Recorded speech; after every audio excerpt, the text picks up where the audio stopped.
Hello everybody, thank you for tuning in for this tutorial series of building a neural network in Python from scratch. Why would you want to build a neural network from scratch anyway? I mean, after all, aren't there about a dozen other implementations out there? It's a good question. The answer is, like with everything else, if you can't code it, you don't really understand it. And given the importance of neural networks in machine learning and data science, you might imagine it's pretty important to understand what's going on. So in this series we're going to start from the very basics, first principles, and code our very own neural network. Now in advance I'll just go ahead and give you a disclaimer that it won't be state-of-the-art, but it will be fully functional and encapsulate all of the properties of a neural network. So it'll be quite illustrative. So this picture is an artist's rendition of a biological neuron. So if you're not familiar, neurons are the basic units of computing within your brain. They're squishy little cells that receive electrical impulses from other squishy little cells and basically transform those. They either activate or they don't. And it's that process of activating and transferring information to other neurons that gives rise to all of our experiences. Vision, touch, taste, memories, cognitive functions, really all depend on the passing of signals between neurons. And this has been known for quite some time, and in fact many decades ago people actually came up with mathematical models of how neurons work. At the time they were kind of a curiosity, an oddity, because we didn't have the computational power to really make use of it. It wasn't until recent years, with the advent of high-powered GPUs, graphical processing units, or video cards if you will, that researchers were really able to tap into the power of neural networks. So how does a neural network in the computational sense work? Basically, you take your input data and you transform that into a column vector. And each unit of that input data is weighted, in other words, it's multiplied by a weighting matrix, and that's then fed into an activation function. This activation function basically scales the result between 0 and 1 or minus 1 and 1, depending on what type of function you're using. And the output of that activation function serves as the input for the next layer of the model, which is then multiplied by a weight matrix and fed forward. And you repeat this for all of the layers in your model until you get some type of output. So let's take a look at a graphical representation. So this is a picture of a pretty basic neural network. So we have our input layer here on the left. We call it A superscript 1. And it's only got 3 different units. So we're just taking in some input data with 3 separate values. And each unit of the input layer is connected to each unit of the next layer, which is called hidden layer 1. So this particular model is what is called a deep model because it has more than one hidden layer. It's pretty trivial because it's only 2 hidden layers and only 3 units in each layer, so it's not particularly fancy, but it serves to illustrate what we're talking about. And so these W's are these weights. They're just floating point values, and there are 3 weights associated with each neuron in the layer of your network. And of course you have the output layer, which is just the output of your model. And this is generally represented as what's called a one-hot vector when you're doing something like multi-class classification. So let's say you're trying to classify an image of something and you only have 2 or 3 different classes. In this case, let's say 2.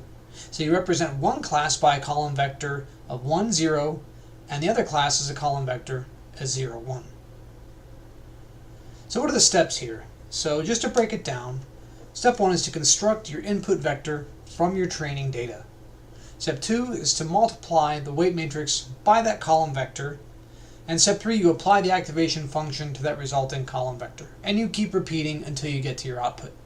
And so on the right here we have the mathematical representation of this. It's the weight matrix from the first column times the first input column, and then you apply the activation function. Here in this case we're just using something called the sigmoid function. We'll show what this looks like later, but it's just an inverse exponential type function. And you repeat this for the various layers.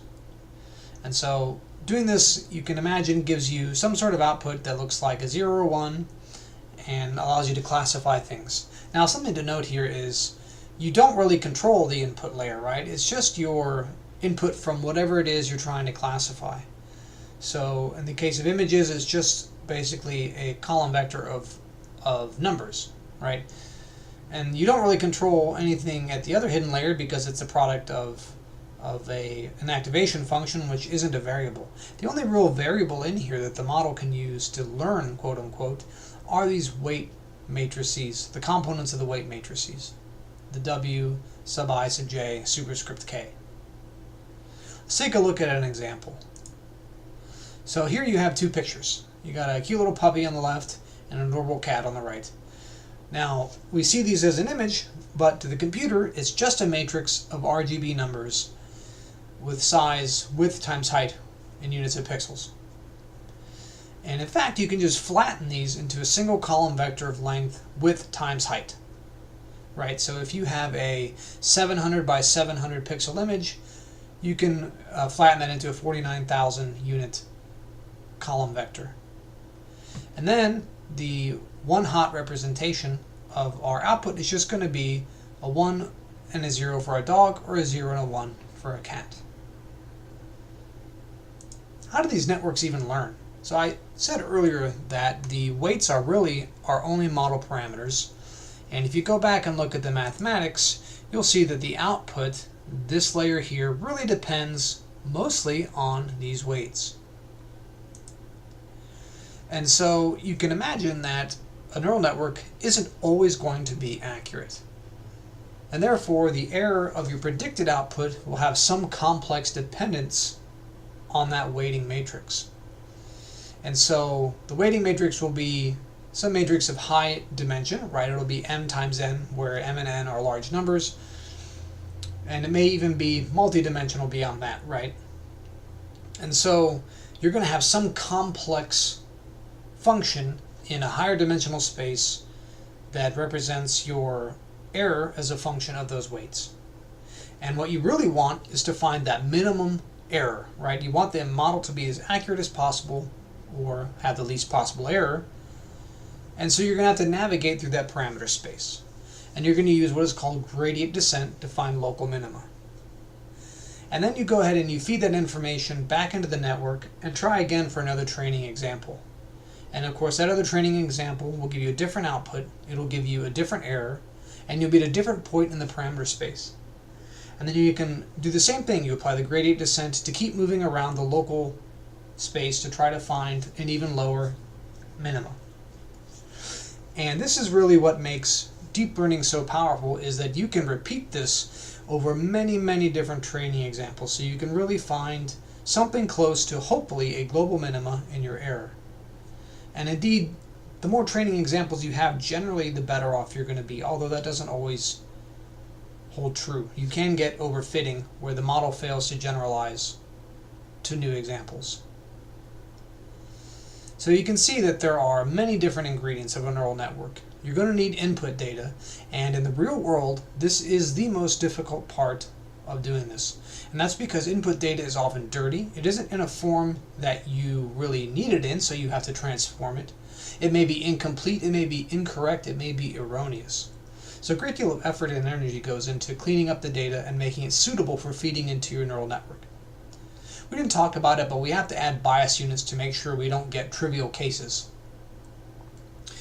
We have to deal with all of our layers and the weights. We're going to need some function to perform the activation, and separate functions for training and prediction. And of course the cost, which is just a relationship between the error and a penalty you apply to the model. And of course a function to compute gradients of the weights, and something called the back propagation function. So I kind of glossed over it, but as the model is learning, you take a single example and you take a look at the error that produces, and you start at the end and calculate backwards the error associated with each layer. And then you fiddle around with the weights to minimize those errors at each layer. And then you update your model like that. So all of these are going to go into the creation of a basic neural network. It turns out to only be a couple hundred lines of code. It's not very long, but it is rather involved. And in the next video, we're going to get started with dealing with our input data. We're going to use the handwritten characters digit set from MNIST, which is a pretty common benchmark for neural networks. And we'll start coding up our layers and activation function. Then we'll move on to training and prediction, and we'll add in other fancy things like backpropagation and regularization in our final video. I hope this has been informative. I look forward to seeing you in the next video. Hey, if you liked the content, make sure to leave a thumbs up and hit that subscribe button. Thank you.